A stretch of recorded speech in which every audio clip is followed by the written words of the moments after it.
Hello बच्चों, कैसे हैं आप सब। मैं आशा करता हूँ बहुत अच्छे होंगे और आपकी पढ़ाई बहुत अच्छी चल रही होगी। आज के हम अलजेब्रा के क्लास 6 में यानी पार्ट 6 में पढ़ेंगे। जैसा कि हम आपसे बोले थे पिछले क्लास में कि या तो प्रैक्टिस करेंगे जो पढ़ चुके हैं, यानी भाग का अच्छे से प्रैक्टिस करेंगे, या तो नेक्स्ट क्लास में इसका नेक्स्ट टॉपिक जो है इक्वेशन, क्या समीकरण को पढ़ेंगे। तो प्रैक्टिस कभी और कर लेंगे। आज हम क्लास को आगे कंटिन्यू करते हैं और आज हम पढ़ेंगे, क्या पढ़ेंगे, समीकरण। इसी को अंग्रेजी में बोलते हैं इक्वेशन। अब देखिए इक्वेशन क्या होता है। इक्वेशन, इक्वेट करना, मतलब इक्वेशन का मतलब है इक्वेट करना। क्या करना? इक्वेट करना। इक्वेट मतलब होता है तुलना करना। क्या होता है? तुलना करना। अब हम तुलना करते हैं तो तुलना कैसे करते हैं, ध्यान दीजिएगा। मैं कहूँ x केवल, तो x क्या है? ये क्या है? एक पॉलिनोमियल है। क्या है? पॉलिनोमियल है, ठीक है। x क्या है? अब बोलेंगे एक चर राशि है। क्या है? एक चर राशि है, एक वेरिएबल टर्म है। लेकिन x को बराबर 0 लिख दें तो हम इक्वेट कर दें, इसका मतलब हम बोले हैं x 0 के बराबर है। क्या है? x 0 के बराबर है। तो जब हम तुलना कर दिए तो इसका मतलब ये क्या हो गया?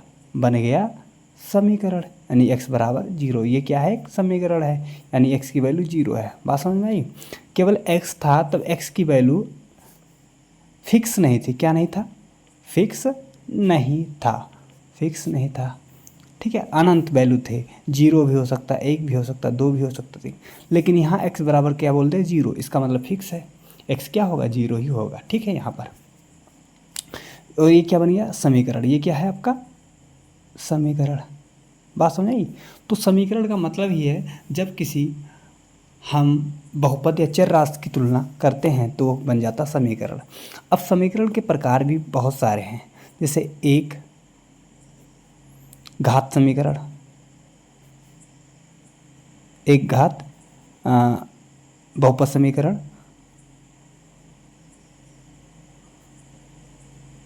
द्विघातीय बहुपद समीकरण,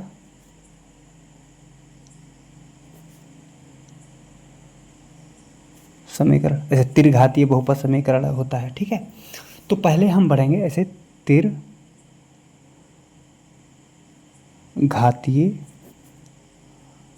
बहुपद समीकरण होता है। अब देखिए एक घातीय बहुपद समीकरण का मतलब जो चर राशि है, चर राशि का मैक्सिमम जो घात हो हमेशा एक हो। क्या हो? एक हो, तो उसे क्या बोलते हैं? एक घात समीकरण बोलते हैं। एक घात बहुपद समीकरण बोलते हैं। जैसे x+1 लिख दूँ तो ये कौन सा एक घातीय बहुपद है? एक घात बहुपद है। इसका मतलब अगर इसको 0 से तुलना कर दें तो ये क्या बन गया? एक घातीय समीकरण बन गया, ठीक है। ऐसे मैं बोलूँ x² + 2x + 3 बराबर 0 कर दूं तो ये बन गया आपका द्विघातीय बहुपद समीकरण बन गया। ऐसे में बोलूँ x³ + 2x² + 4 बराबर इस त्रिघातीय बहुपद समीकरण बन गया। बात समझ में आई? देखिए हर जगह हमने क्या किया है? 0 से तुलना की है, 0 से तुलना की है। तो ये क्या है? समीकरण। ये क्या है? आपके समीकरण, ठीक है। केवल इतने क्या थे? बहुपद थे, पॉलिनोमियल थे। बात समझ में आई? बहुपद होता कब है और कब नहीं होता है इसको अभी नहीं पढ़ेंगे। जब हम क्लास 9th में की लेक्चर लेंगे तब हम पढ़ेंगे, ठीक है, कि बहुपद कब होता है कब नहीं होता। इतनी बात क्लियर? ओके। अब देखिएगा, पढ़ेंगे पहले एक घातीय समीकरण पढ़ेंगे, ठीक है, जिसे बोलते हैं लीनियर इक्वेशन। लीनियर इक्वेशन,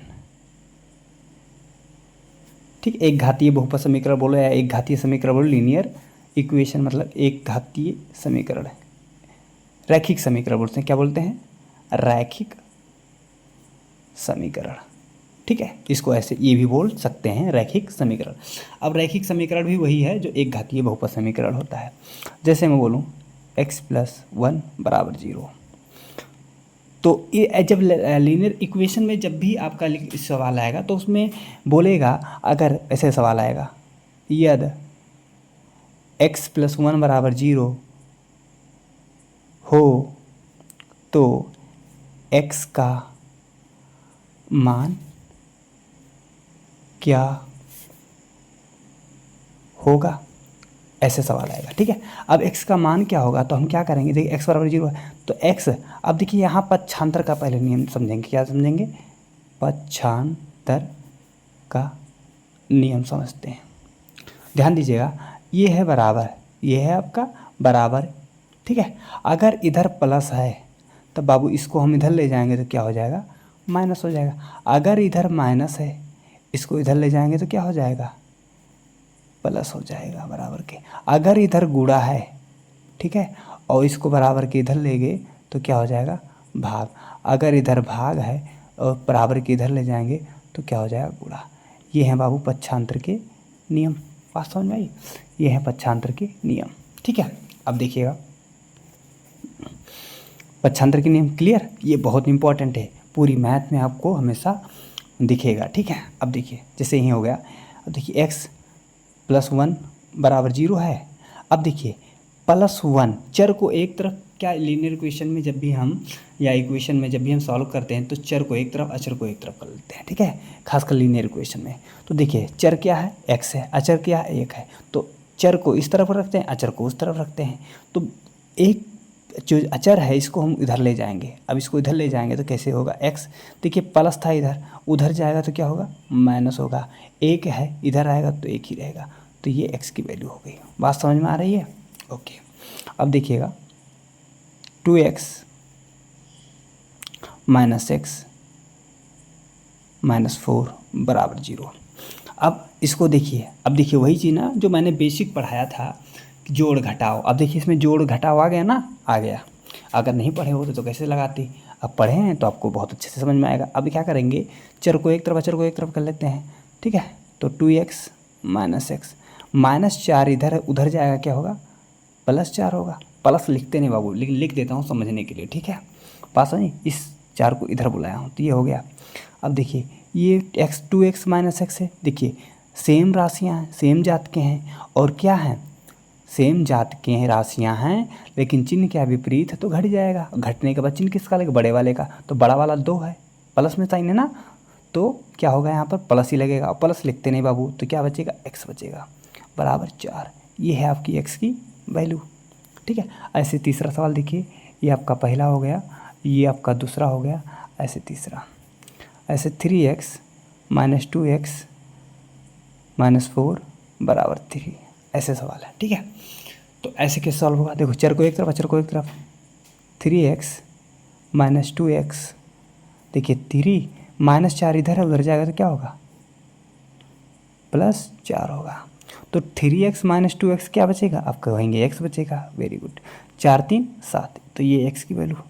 देखिए आंसर आ रहा है ना, हमेशा x की वैल्यू पूछेगा, निकलता जा रहा है। ठीक है, ऐसे ऐसे। चौथा देखिएगा, 5x - 3x बरा +4 बराबर माइनस, यानी 8 लिख देते हैं। क्या लिख देते हैं, 8। इसमें क्या बताना है, x की वैल्यू बताना है। तो देखिए चर को एक तरफ, अचर को एक तरफ, 5x - 3x +4 = 8। चर को एक तरफ इधर है, इसको हम इधर ले जाएंगे। जब 5x ऐसे लिख देता हूँ, हालांकि इसको सॉल्व भी आप कर सकते हैं, क्या लिख सकते हैं, 2x लिख सकते हैं, लेकिन मैं लिख रहा हूँ समझने के लिए कि क्या आपको बोरियत ना हो। आप ऐसा ना हो कि बाउंस हो गया, समझ में नहीं आया, ठीक है, ऐसा वैसा, तो डाउट क्लियर रहे इसलिए लिख रहा हूँ। +8 है, +4 इधर है तो उधर जाएगा क्या होगा, आप कहोगे -4 होगा, प्लस का माइनस हो जाता तो -4 हो जाएगा। अच्छा 5x - 3x घट जाएगा, घटने के बाद किसका साइन लगेगा, ठीक है, पर बड़े वाले का, बड़ा वाला क्या है, प्लस है, प्लस लिखते नहीं आगे। ठीक है, तो क्या हुआ, 5x, 5 में से 3 गया 2, तो 2x आएगा। अच्छा 8 में से -4 घटाएंगे तो कितना बचेगा, 4। अब देखिए हमने कहा था 2x लिखने का मतलब क्या है, इसका गुणांक है। गुणांक क्या होता है, गुणा में लिखा होता, तो 2 × x लिखा है। अच्छा ये 4 है, 2 क्या है, गुणे में है, इधर जाएगा तो भाग में होगा। अच्छा x बचेगा इधर, 2 इधर गुणा में, उधर जाएगा भाग, यानी 4/2। तो x बराबर, ये देखिए कट जाएगा, बचेगा कितना, 2। अच्छा काटना तो आता है ना, 2 × 1 = 1, 2 × 2 = 4, यानी 2/1 मतलब 2। बात समझ में आई बहुत अच्छी बात है, समझ में आ रहा है। ठीक है, चलिए आगे देखते हैं। अब देखिएगा एक सवाल और, 4x माइनस 3 बराबर 3x प्लस 2। यदि सवाल है, यदि इतना बराबर इतना हो तो x का, देखिए यदि 4x माइनस 3 बराबर 3x प्लस 2 हो तो x का मान ज्ञात कीजिए। देखिएगा मान कैसे निकलेगा। देखिए 4x बाबू माइनस 3 बराबर 3x प्लस 2। मैंने कहा चर को एक तरफ अचर को एक तरफ, तो देखिएगा इस 3 को मैं उधर ले जाता हूँ और इस 3x को इधर लाता हूँ, तो देखिए बाबू 4x, अच्छा ये प्लस 3x इधर है तो इधर आएगा तो माइनस 3x होगा। अच्छा ये माइनस 3 इधर है, उधर जाएगा तो प्लस 3 हो जाएगा। अच्छा अब देखिए यहाँ पर घट जाएगा बाबू, क्योंकि सेम जात हैं, चिन्ह विपरीत है तो घटेगा। चिन्ह किसका अलग, बड़े वाले का, बड़ा वाला क्या प्लस, तो x बचेगा 3 2 5, ये आपका आंसर। बात समझ में आ रही है। चलिए अगला सवाल देखिएगा, ये सवाल नंबर 1 मान लेते हैं और ये सवाल नंबर 2। 6x minus 4 plus 2x is equal to 8 minus 4x। ठीक है, ये आपका प्लस 4x कर लो। इसमें बताना आपको x की वैल्यू बताना है। क्या बताना है, x की वैल्यू। अच्छा देखिएगा चर को एक तरफ अचर को एक तरफ कर लेते हैं। 6x, अच्छा इन दोनों को जोड़ सकते हैं, थोड़ा शॉर्टकट कीजिए। 6 देखिए सेम जाते हैं और सेम चिन्ह है तो जुड़ जाएगा, 6 2 8x हो जाएगा। अच्छा एक बार लिख देते हैं माइनस 4, इधर कुछ जुड़ेगा नहीं, 4x प्लस 8। ठीक है, अब देखिए चर को एक तरफ अचर को एक तरफ, इस 4x को इधर लाते हैं और इस 4 को इधर ले जाते हैं, तो दिखेगा ये 4x 8x लिखें, ये 4x प्लस में इधर आएगा तो क्या होगा, माइनस 4x। अच्छा ये 8 है, ये माइनस 4 है, इधर जाएगा तो क्या होगा, आप कहोगे प्लस 4 होगा।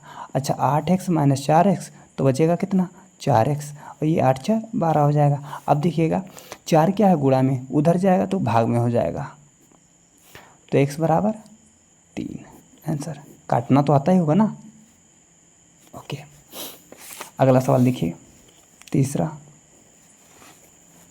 घबराइए मत, आपको अच्छे से मैं हर पॉइंट बताते हुए चलूँगा कि आपको डाउट ना रहे। ठीक है, चलिए अगला सवाल लिखिए।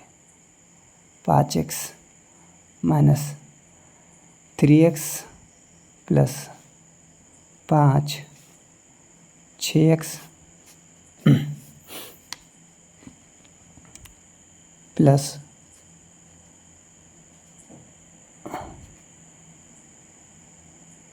21। अब देखिए बताना क्या है, x की वैल्यू बताना है। तो बाबू देखिएगा पहले क्या करेंगे, इस वाले इक्वेशन में ऐसे पहले नोट कर लेते हैं। 5x minus 3x plus 5 6x plus 21। तो देखिएगा अच्छा 5x 3x सॉल्व हो रहा है ना, सॉल्व कर लेते हैं। अब डायरेक्ट में लिख रहा हूँ, क्या आएगा 2x है, कैसे आएगा अब थोड़ा दिमाग लगाइए। ठीक है, अच्छा प्लस 5 है, 6x है, प्लस 21 है। अच्छा ध्यान दीजिएगा ये 6x इधर आएगा, ठीक है, 6x जब इधर आएगा तो 2x है। अच्छा इस 6x को मैं इधर लाता हूँ और 5 को इधर ले जाता हूँ। ठीक है, तो देखिए 2x माइनस प्लस 6x से इधर आएगा, क्या होगा माइनस 6x। अच्छा 21 है, ये प्लस 5 है, इधर जाएगा तो माइनस 5 होगा। अब देखिएगा ये घट जाएगा, कितना बचेगा, आप कहोगे माइनस 4x। कैसे माइनस, क्यों, क्योंकि बड़ा वाला है, सेम जात है, घट जाएगा 4x बराबर, यह है आपका 16 आया। अच्छा देखिएगा माइनस 4 गुणा में उधर जाएगा तो भाग में हो जाएगा, x बराबर 16 माइनस 4, तो x बराबर माइनस 4, ये आंसर आया। चौथा सवाल देखिएगा, समझ में आ रहा है ना, बहुत अच्छी बात है। थोड़ा अगर देखिएगा इधर उधर थोड़ा दिखेगा नहीं तो एडजस्ट कीजिएगा, क्योंकि मैं घर आया हूँ और सेटअप अच्छे से हो नहीं पा रहा है। ठीक है, फिर भी मैं कोशिश कर रहा हूँ। बस मैं ये चाहता हूँ कि आपका रिदम ना टूटे, आप निरंतर पढ़ते रहिए और आगे बढ़ते रहिए। ऐसा ना हो कि मेरी वजह से, ठीक है, आपकी पढ़ाई बाधित हो और एक दिन आप पीछे हो जाएं अपनी लाइफ में सफलता की ओर। ठीक है, एक दिन पीछे हो जाएं। अब देखिएगा चौथा question, 4x minus 2 minus 3x 5x minus 6x plus 5। इसको देखिए कैसे सॉल्व होगा, बताना है क्या, एक्स की वैल्यू ही बताना है। ठीक है, क्या बताना है आपको, एक्स की वैल्यू बताना है इस सवाल में। तो देखिए पहले क्या करेंगे हम, इसको जो सॉल्व हो रहा है इस पक्षांतर में, इस दो पक्ष होता है बाबू, ध्यान दीजिएगा। ये आपका देखिए दाएं हाथ पर, दाएं हाथ की तरफ जो होगा वो दायां पक्ष होगा, क्या होगा, दायां पक्ष होगा। और बाएं हाथ की तरफ होगा जो, वो बायां पक्ष होगा। ठीक है, याद रखिएगा। बराबर से देखते हैं, बराबर आपका सर हो गया, और दाएं हाथ की ओर दायां पक्ष, बाएं हाथ की ओर बायां पक्ष। अच्छा देखिए दाएं बाएं पक्ष में क्या हो रहा है, जो जुड़ घट रहा है तो जुड़ घटा लेते हैं। अच्छा 4x इधर है, -3x है, घटेगा, घटने के बाद x बचेगा -2। अच्छा 5x -6x घटेगा, घटने के बाद -x बचेगा +5। इतना तो समझ में आ रहा है ना। अब बाबू इस x को मैं इधर बुला रहा हूँ और इस 2 को इधर बुला रहा हूँ, तो देखिएगा x ये -x है, इधर आया तो +x हुआ। अच्छा 5 ये -2 है, उधर जाएगा तो +2 होगा। अच्छा x + x कितना होगा, 2x, 5 2 7। ठीक है, ये आंसर भी है। अगर और सरल सरल बनाना तो ऐसे लिख सकते हो, x आपको हो गए 2 गुणा में है, इधर जाएगा तो भाग में हो जाएगा। इतनी बात समझ में आई। ओके, अगला सवाल देखिएगा। x/2 + 3x/4 -1 बराबर 3। ठीक है, बताना क्या आपको, x की वैल्यू। आप कहोगे ये तो कठिन हो गया, कोई कठिन नहीं है। आप भिन्न का जोड़ घटाव गुणा भाग जानते हैं ना। ठीक है, अगर नहीं जानते हैं तो कमेंट में कीजिएगा। ठीक है, हम उस पर एक क्लास लेंगे, भिन्न का जोड़ घटाव गुणा भाग। वैसे आपको मैं ये आशा करता हूँ कि आप क्लास 6 के बच्चे हैं तो आपको ये सब आता होगा। ठीक है, घबराइए मत, अगर नहीं आता है तो बताइएगा। ठीक है, अपनी कमियों को छिपाते नहीं, अपनी कमियों को बताते हैं और बताकर फिर अपनी कमियों को दूर करते हैं, अपनी कमियों पर काम करते हैं। ठीक है, ये एक अच्छे स्टूडेंट, अच्छे बच्चे की पहचान होती है। जो बच्चे अपनी कमियां छिपा लेते हैं, डरते हैं कि मेरी बेइज्जती हो जाएगी, वो ऐसे बच्चे लाइफ में कभी आगे नहीं बढ़ पाते, वो अच्छे बच्चे नहीं होते हैं। ठीक है, अब देखिएगा बाबू, देखिएगा x+2, मैं चर को एक तरफ, अचर को एक तरफ, 3x/4, ये भी क्या है बाबू, चर ही है। ठीक है, ऐसा मत सोचिए कि अचर है। x/2 क्या है, चर है। 3x/4 क्या है, चर ही है। अच्छा -1 है, उधर ले जाऊंगा तो कहोगे +1 हो जाएगा। अच्छा देखिएगा, अब इसमें क्या होता था, दो मैथ, इसको देखिए जैसे भिन्न सॉल्व करते हैं वैसे इसको भी सॉल्व करेंगे। देखिए हर समान नहीं, हर को समान करेंगे। दो तरीका, ये एलसीएम ले लो या इसको 4 बना लो। ये 4 है तो ये भी 4 बना सकते हैं। तो इसका मतलब क्या, 2 से गुणा कर देंगे, तो इस पर 2x/2 दूनी 4 और +3x/4 बराबर 3x 4। अच्छा ठीक है, अब देखिए हर समान हो गया। जब हर समान हो गया तो क्या करेंगे, हम अंश को जोड़ लेंगे, तो 2x + 3x/4 बराबर 4। अच्छा 3 2 5x/4 बराबर 4। अब देखिएगा 4 क्या बाबू, भाग में है, इधर जाएगा तो गुणा में हो जाएगा, यानी 5x 4 भाग में था, 1/4 का मतलब 1 में 4 क्या है, भाग में है, यानी 1/4 है। तो इधर बाबू जाएगा गुणे में हो जाएगा, यानी 4 × 4, तो x बराबर 4 × 16। अच्छा ये देखिए 5 गुणा में था, इधर बुला लिए, भाग में हो गया, तो x बराबर 16/5। अच्छा 16/5 आंसर नहीं अगर आ रहा है आपको आंसर सीट में, तो ये ऐसे आएगा, x बराबर, इसे क्या करते हैं बाबू ध्यान दीजिएगा, 16 को 5 से डिवाइड करते हैं तो टेबल कितनी बार जाएगा, आपको कि 16 एग्जैक्ट तो कट ही नहीं रहा है, तो 3 बार जाएगा, 5 × 15 1। तो ऐसे इसे मिश्र भिन्न में लिखते हैं। मिश्र भिन्न में क्या लिखते हैं, पहले क्या लिखेंगे, भाग, फिर अंश और बटे भाजक, क्या लिखेंगे, भाजक। ये आंसर आ गया। इसी को कैसे, अगर अब कहीं दिया है आपका, अगर ये दिया है 4 सही 3/4, तो इसका मतलब ये है बाबू, ये सीधा सा सिंपल सा लिखा है 4 + 3/4। इसको जब सॉल्व करोगे तो 1 लिखोगे, क्या करोगे, हर समान करोगे, तो ये 16 हो जाएगा। ये 3 या तिरछा गुणा कर लो, यही बोलना। ठीक है, और 4, तो 16 3 19/4।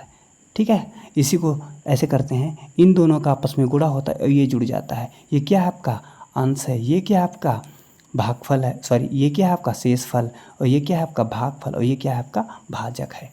ठीक है, तो बात समझ में आ रही है। ठीक है तो ये 19/4। ठीक है, तो क्लास कुछ लंबी होती जा रही है कि अभी और कुछ पढ़ा जाए, कुछ क्वेश्चन और करते हैं। ठीक है, घबराइए मत, धीरे धीरे पढ़ते रहिए।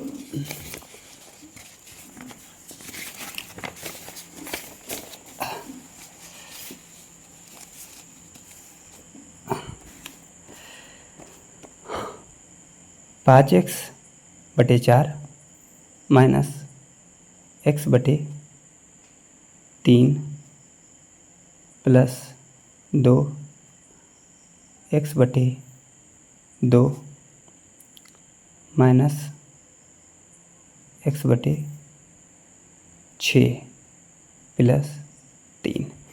सॉल्व क्या करके आंसर लाना है, आपको बताना है एक्स की वैल्यू। क्या बताना है? एक्स की वैल्यू। अब देखिए ये आपका अगला सवाल है, कैसे सॉल्व होगा एक्स की वैल्यू।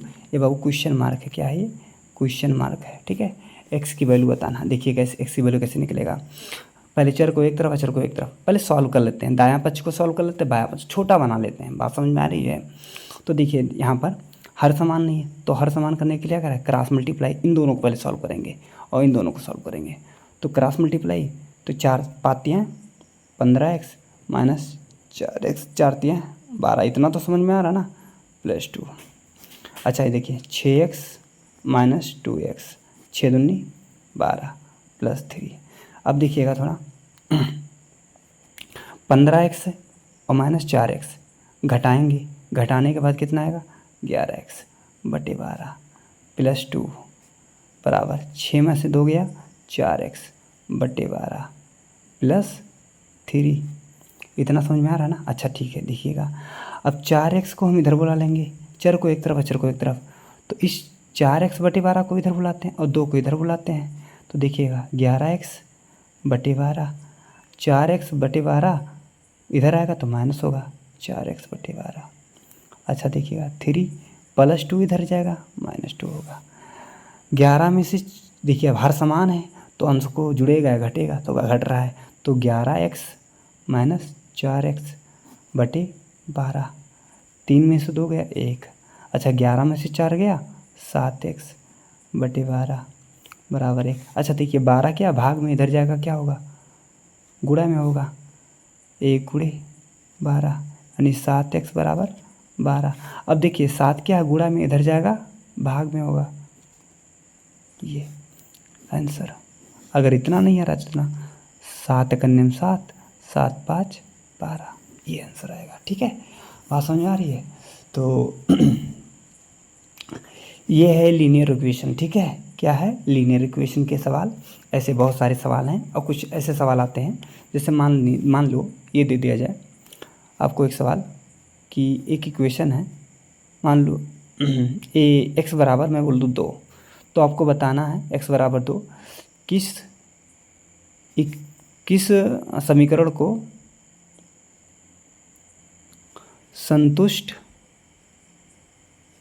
संतुष्ट करेगा। ये सवाल है आपका, किस समीकरण को संतुष्ट करेगा बाबू? x बराबर अगर 2 है तो, x बराबर यदि 2 है तो किस समीकरण को, समीकरण है आपके पास, एक समीकरण है 4x प्लस 3 2x माइनस 1, दूसरा समीकरण है 6x माइनस 9 बराबर x प्लस 1, तीसरा है 4x माइनस 3 2x प्लस 1, चौथा है 5x माइनस 3 6x प्लस 1, ये है आपका। ठीक है, 4 इक्वेशन है। अब बताना है आपको इन चारों इक्वेशन में कौन संतुष्ट कर रहा है x बराबर 2 पर। ठीक है, संतुष्ट करने का मतलब दायां संतुष्ट, बाबू संतुष्ट करने का जो मतलब है टा है, ये करने का मतलब जो है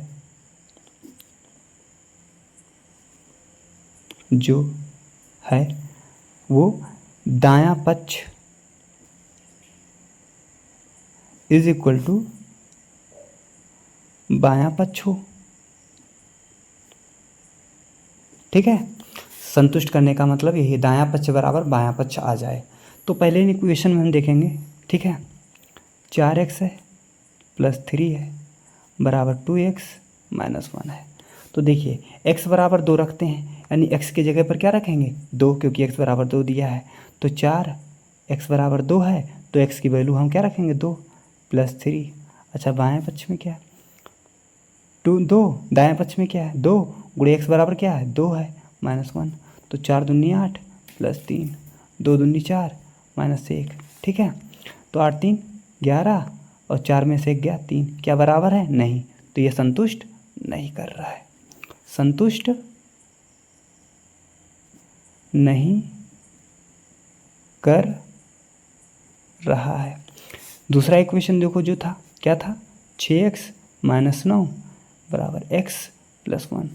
देखिए x बराबर क्या रखना 2, x बराबर 2 रखना, 6 दूनी 6 गुणे 2 माइनस 9, 2 प्लस 1, 6 दूनी 12 माइनस 9, 2 1 3, 12 में से 9 गया तो कितना बचेगा 3, 3 बराबर है। तो ये क्या कर रहा है संतुष्ट कर रहा है, संतुष्ट कर रहा है, ठीक है। तीसरा इक्वेशन देखो क्या है 4x माइनस 3 बराबर 2x प्लस 1।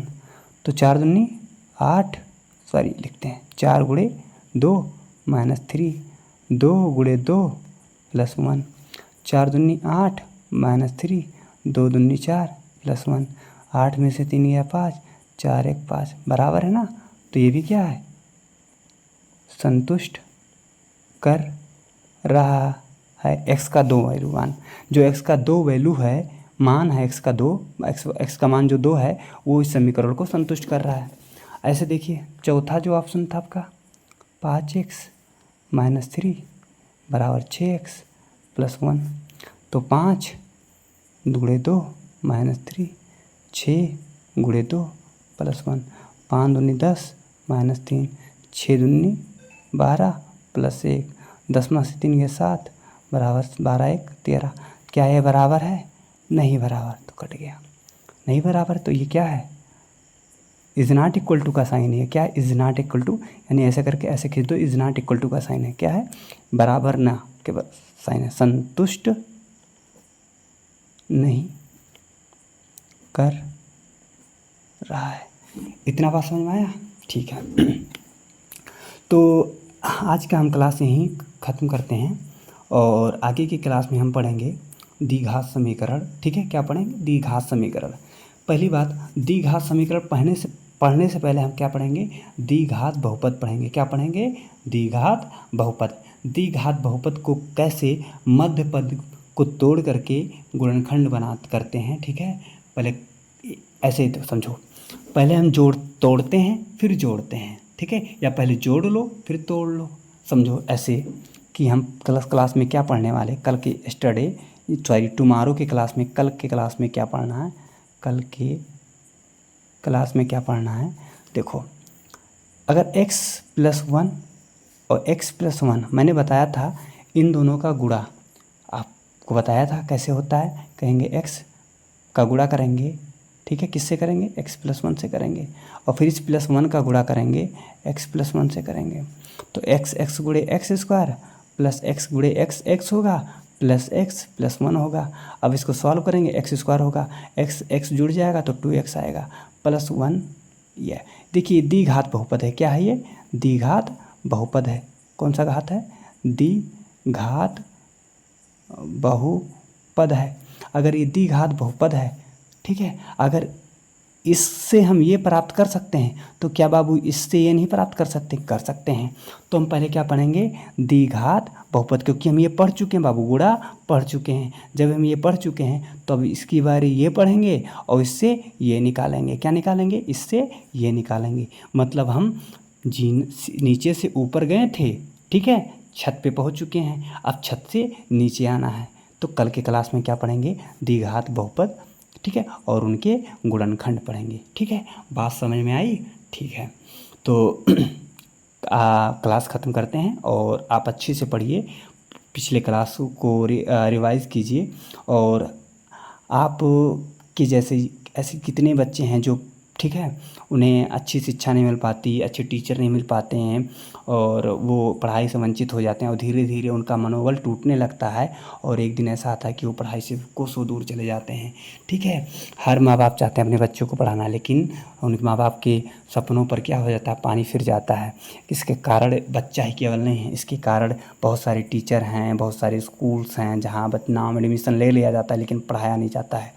तो आप हमारे उन बच्चों को जो शिक्षा से दूर भागते जा रहे हैं लेकिन पढ़ना चाहते थे, उन बच्चों को ये बताइए, ये क्लास रिकमेंड कीजिए, सजेस्ट कीजिए कि देखिए ऐसे ऐसे पढ़ा रहे हैं सर और कितना इंटरेस्टिंग वे में पढ़ा रहे हैं, हर छोटी छोटी चीज़ को समझाते हुए जा रहे हैं। ठीक है, हमें अगर समझ में आ सकता तो तुम्हें भी आएगा, यकीन मानो। ठीक है, और उन्हें कन्विंस कीजिए अच्छे से, और ये उनके फ़ायदे के लिए है। ऐसा नहीं है कि मेरा कुछ पर्सनल एजेंडा, मेरा कुछ अपना पर्सनल प्रॉफिट है, ऐसा नहीं है। ठीक है,